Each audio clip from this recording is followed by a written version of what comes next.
प्रिय छात्र छात्राओं,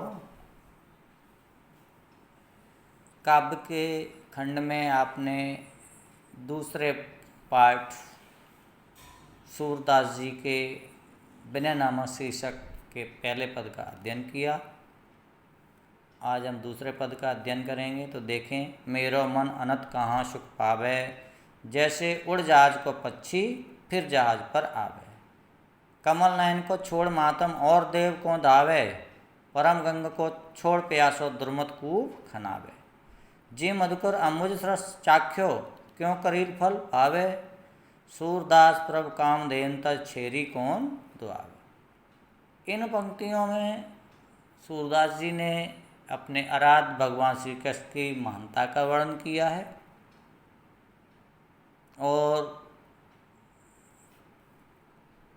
उन्होंने कहा है कि हे भगवान, मैं आपकी भक्ति के अलावा किसी की भक्ति नहीं कर सकता।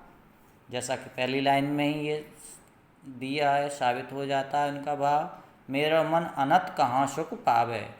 सूरदास जी अपने आराध्य श्री कृष्ण भगवान से कहते हैं कि हे भगवान, आपके सिवा मेरे मन को अन्यत्र कहीं पे भी सुख और चैन की प्राप्ति नहीं होती।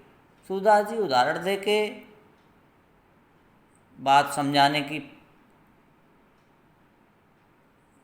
प्रयास करते हैं। जैसे उड़ जहाज का पक्षी फिर जहाज पर आवे, वो बताते हैं उदाहरण देके कि जिस प्रकार सागर में जहाज पर बसेरा करने वाला पक्षी अन्यत्र दूसरे बसेरे के लिए, दूसरे स्थान के लिए उड़ता रहता है और उसे जल ही जल प्राप्त होता है, अंततः उसे वापस उसी जहाज पर लौटकर आना पड़ता है। उसी प्रकार मैंने भी आपके सिवा अन्य देवी देवताओं की भक्ति और आराधना करके मोक्ष की प्राप्ति की कामना की, किंतु मुझे असफलता ही हाथ लगी। अतः अब मैं कमल नयन को छोड़ मातम, कमल नयन भगवान श्री कृष्ण को महात्म को छोड़ के और किसी देवी देवता की आराधना या भक्ति नहीं करूँ। ये लाइन पड़ गई पल्ले, कमल नयन को छोड़ मातम। अब मैं किसी देवी देवता की महत्ता को छोड़कर, यानी आप कमल नयन श्री कृष्ण भगवान की महानता को छोड़कर अन्य किसी और देव क्यों दावे और किसी देव की आराधना या भक्ति नहीं करूँगा।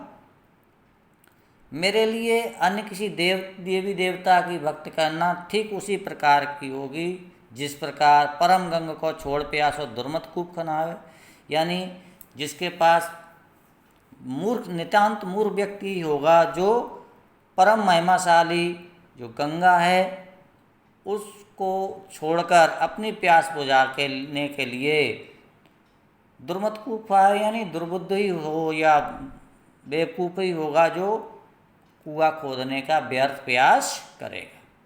जे मधुकर अम्बुज रस चाख्यो, और आगे वो कहना चाहते हैं सूरदास जी कि जिस मधुकर ने, जिस भमरे ने अम्बुज रस मीन्स कमल रस का पान किया हो, भला उसे करील के फल क्यों भाएंगे। आगे सूरदास प्रभ काम देन तक छेरी कौन दुआवे। आगे सूरदास जी कहते हैं, हे भगवान श्री कृष्ण, जिस व्यक्ति के पास सभी कामनाओं को पूर्ण करने वाली कामधेनु हो, भला वह छेरी क्यों दोहेगा। तो अर्थात कहने का भाव यहाँ ये है कि श्री कृष्ण भगवान कहते कि हे परम पिता परमात्मा कह लें या कृपा के धाम कह लें या ये कहें संपूर्ण कामनाओं को पूर्ण करने वाले भगवान श्री कृष्ण, आपकी महिमा को छोड़कर, आपकी भक्ति को छोड़कर मैं किसी अन्य देवी देवता की आराधना नहीं कर सकता। मैं चाहूँगा आप केवल इन दो पंक्तियों का ही लिखें।